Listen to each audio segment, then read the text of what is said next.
Hawks decided to take and then trade Luka for Trae Young.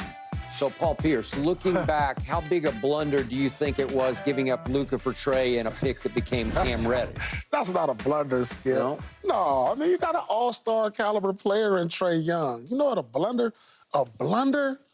No, because think about it. They both, Luka, he's having a better career, of course. So he's going to go down as one of the all-time players. I get it. But a blunder is, like, say, my draft, you draft. Tractor Trailer got drafted. Stop. No, he got drafted by Milwaukee. By the Mavs, and you traded him for Dirk. That was a blunder. Okay. When you draft Sam Bowie and not draft Jordan, that's a blunder. Okay. Like, this is not a blunder. I mean, neither one of us won a championship. Yeah, it happens every year. You're going to draft a player that's going to be ahead of another player that you probably could have drafted. Say, for instance, Steph Curry was there at the 7th pick. That's a blunder. That right there, that's a blunder. We took Ball instead of Tatum. You took Ball. That's a blunder. You know, the Lakers got a history of blunders. Shut up. You could have took Brown, but who they take instead of Brown the year before? Which Brown? Not Kwame Brown. No, Jaylen Brown. Oh, Jaylen Brown. Instead of Jaylen. Ingram. You took Ingram instead of Brown. Yeah. Those are blunders. Well, Ingram. Not Ingram became an all-star. Ingram That's not really a blunder. But I get what you're saying. You know what I'm saying? Yeah. Those are blunders. Like he's going to be all-time great, but you still got an all-star player. You still got a guy who's giving you 25 plus, 9, 10 assists. You know, he's not a bust. You know, like when you get a player that's just head and shoulders above the player you could have gotten, traded him, then you feel a different type of way, but not with Trae Young. No, I don't think it's a blunder, Skip. Number one, let's look at the foundation. The foundation starts with the organization, right? Which one, to you, is a better organization? You would say the Dallas Mavs are a better organization to the Atlanta Hawks. Yeah. Atlanta Hawks have been through some stuff, right? It's just better stuff. They both have won. Luka, he helped get his team to the championship this year. And I say help because Kyrie was a piece that got them over the hump to bring Luka along. So I ain't going to just give all the credit to Luka. Trae Young has yet, but they both been to conference finals, both been to all-star games. Then when you start getting into the numbers, and I understand accolades, I get it. From an accolade standpoint, he's made some all-NBA teams and all that sort of stuff. But when you look at the numbers, they both averaging over 25 points a game. They both average over 8 assists a game. Yeah. They both shooting around 35, 36% from three. Just different. One's bigger than the other. But the organization of Luka goes to Atlanta, what are we looking at? They done been through multiple head coaches. Luka's had 2. Trae Young done had probably, 3 now? 3 or 4 head coaches? They just done been through it.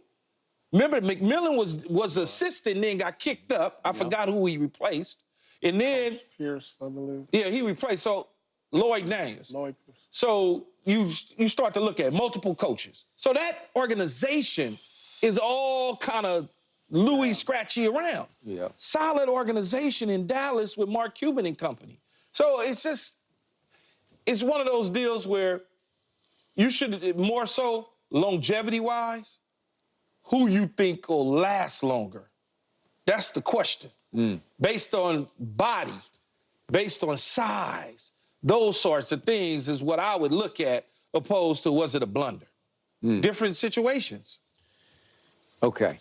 I hear you about the numbers because if you just straight compare the numbers... It's the same. It's a wash. They're comparable. Yeah. It's a wash.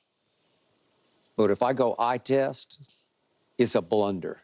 It's just a blunder. When I look at Luka and then I look at Trae and I look at Luka and I look at Trae, I say, I'm sorry. It was a big swing and a miss by the Atlanta Hawks. He's just too good in so many ways. He impacts everything you do because he is 6'7". And again, we go back and forth about how tall Trae is. You've seen him up close and personal. He seems taller. You think he's 6'2". Yeah, I do. And I think he's 6 feet. And I don't know, he's probably 6'1", somewhere in the ballpark. But he ain't 6'7". Like this man is a full 6 feet 7 inches really tall. Luka is really tall. For sure. And Luka packs a wallop because I always think he looks out of shape, but it works because he can throw his weight around in the lane and he can bump people off him and score it at will in the paint. And again, I've never been the biggest fan of Luka, but he did improve his shot until the finals. And then he goes 3 for his last 24 from 3, and it won you a championship. If he'd made 10 out of those 24, we might be having a different conversation because it might have gone 6 or 7 games. But it didn't. I still got on that duck boat. You got on the duck boat. But to me, there was all this talk at the time about Atlanta with its black population, obviously a black center, a hub, needed a black star, and Trey is fun to watch. Yeah. It just doesn't translate that often into winning basketball games because it's high turnover. He's led the league in turnovers since he entered the league, but Luka is second in turnovers, so he's high turnovers too. I got it. There's another thing that's the same. I got it. But Trey is high turnovers, poor three-point shooting for the most part. Luka can be too, but Luka just score it like crazy. Think about what you just said. Yeah, You're trying to cover it. You're trying to cover it up. You're trying to cover it up by saying he can score.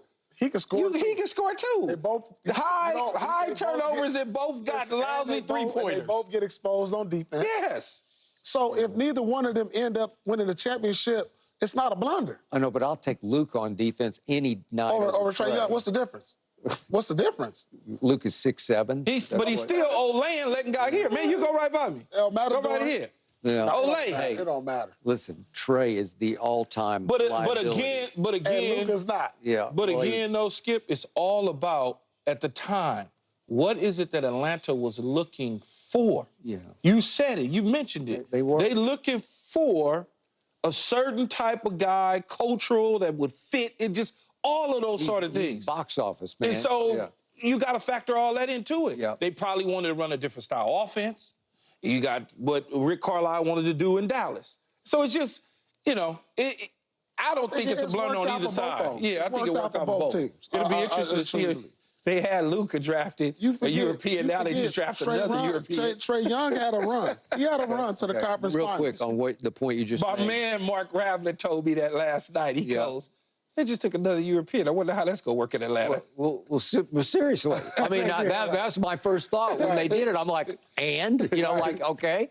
And then I saw the note this morning, and I don't know Risacher's game at all, so I don't know what I'm talking about. But I saw a note that just a year ago in the FIBA championships for the under-19s, he played in the championship game with Sarr on the team.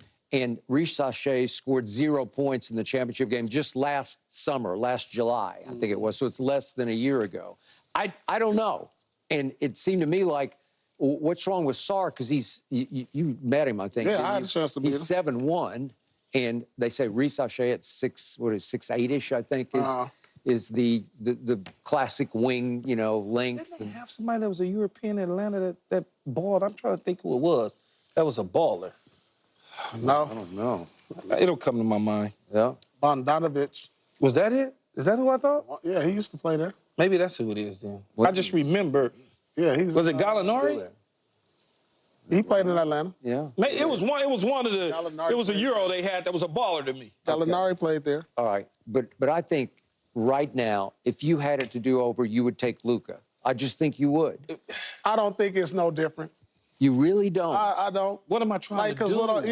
I think. All right. So look, Luka, you can win a championship, I believe, if you put the right pieces around. And that's what they tried to do. Yeah, that's all I feel the same way about Trey. Okay, what would happen in Dallas this year if it had been Trey and Kyrie in the backcourt? But they would never do that. But you're never gonna do that. They got just DeJounte Murray and Trey in the backcourt now. Okay. So you just would never do that. And I don't know why they would put DeJounte on the trading block, because to me he's a much better. I think both of them could be. I know that's what they're saying. Yeah. But to me, DeJounte is a much better all-around basketball player because he led the league in steals. Yeah, he can guard multiple positions. Yeah. Play on or off the ball. Kyrie in the backcourt. That'd be a trip, man. Right?